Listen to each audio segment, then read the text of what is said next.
I didn't want to think about all what happened, so I just buried my past.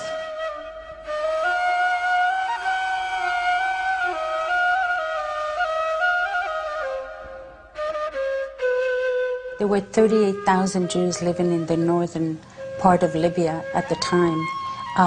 Today, there are none left, Mafdal had. The community is totally extinct.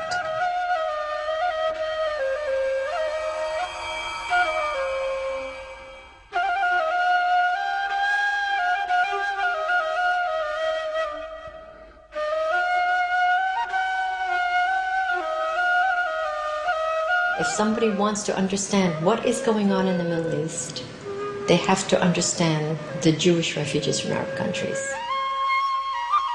Buried beneath the headlines of the Mideast conflict is the forgotten story of the region's indigenous Jewish communities. In 1945, up to 1 million Jews lived in the Middle East outside of the Palestine Mandate. Within a few years, only a few thousand remained. The ancient Jewish quarters of Cairo, Damascus, and Baghdad were once vibrant, bustling centers. Today, they are silent. This is the story of the thousands who fled their homes, who endured in refugee camps, and who today quietly carry the memory of a destroyed civilization.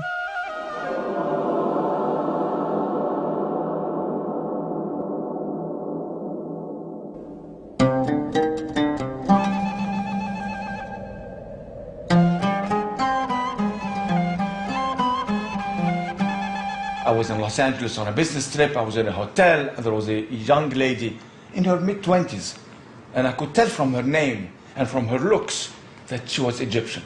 So I said, "Ahlan wa sahlan." He said, "Oh, do you speak Arabic?" I said, "Yes."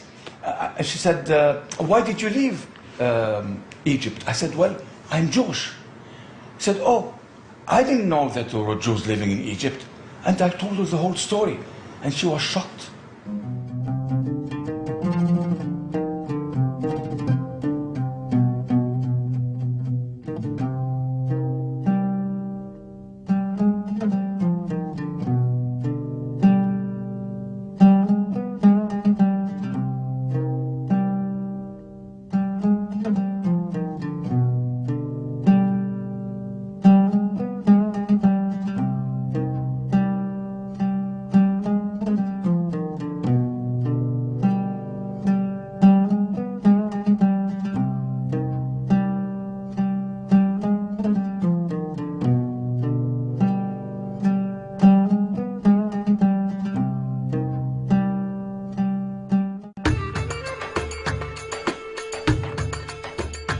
Everybody already thinks of Jews as white Europeans. Not all Jews are European. Lulwa Khazoum is the founder of the Jewish Multicultural Project and editor of The Flying Camel, an anthology of writing by Middle Eastern Jewish women. Her father is a refugee from Baghdad. When I sing traditional Middle Eastern and North African Jewish music, people will often say to me, "It sounds Arabic." And I say to them, you know, we're not called cousins for no reason. What is Middle Eastern North African has come to be known as Arab. And people forget that there are many other indigenous peoples from the region, and the Jews are one of them. In the year 586 BCE, Babylonian armies destroyed Solomon's temple in Jerusalem and exiled the Jews of Judea to Babylon, modern-day Iraq. There was a short period in Jewish history where the Jews who were expelled from Palestine by the Babylonia were or had to be exiled to Babylon. So many, some hundreds of thousands of them, nobody knows exactly, had to go there. My family is among the Jews who stayed on that land for the next 2,600 years until around 1950. Jews who stayed in the region are known as Mizrahim, which in Hebrew means Easterners. They either stayed on that land of Babylon, as my family did, or they migrated to lands throughout the region, whether it was Iran, whether it was Syria, Lebanon, Morocco, Tunisia, Algeria, and so on, the entire region. The Babylonian Jewish Heritage Center near Tel Aviv is a museum established in Israel by Iraqi Jews to commemorate the achievements and destruction of their ancient community. Now we are in synagogue, which is the very ancient synagogue in Baghdad. And this is part of the museum, which is in the center. It's a very successful museum of the exile. Mordechai Ben Porat is the museum's founder. Born in Iraq, Ben Porat walked to Jerusalem by foot in 1945. A few years later, he was intimately involved in orchestrating the exit of 120,000 Iraqi Jews. Ben Porat's museum celebrates the accomplishments of the ancient Babylonian rabbis who wrote the Talmud, a collection of Jewish law that shapes Jewish life to this day. The name of one of those ancient rabbis is enshrined today on college campuses all across America, where Jewish student centers are called Hillel, after a rabbi who lived 2,000 years ago in what is today Iraq. The Jews were about 2,600 years in Iraq, and when they came to Iraq, they came before the Arabs, before the Muslims, of course. This question of precedence in territories is a very fascinating one, because the many Arab countries say, oh, we are an Arab country, these Jews are like intruders from the outside, and therefore we hate them. That they could say in the Christian world.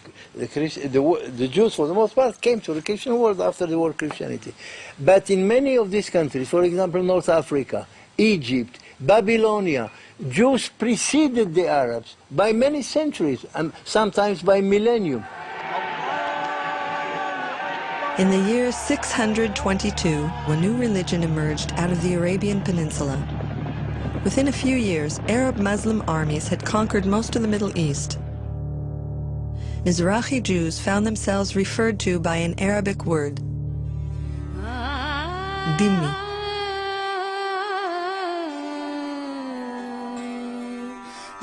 A dhimmi or a dhamma, depending on the pronunciation, is a tolerated people. It's the people of the book, Christians and Jews, people who worship, practice the Bible. And according to Islam, this is a group that's supposed to be protected. What that means is, as Islam conquered the entire Middle East, North African region and killed people in the name of Islam if they would not convert, the Jews and Christians would be spared their lives. However, they always had to be both physically and metaphorically inferior. For example, a Jew could not ride a horse, because then his head would be higher than that of a Muslim. Jews could not build a synagogue higher than a mosque. All houses in Yemen, all houses in Yemen, I mean the Jewish houses, must be lower, far lower than the Muslims.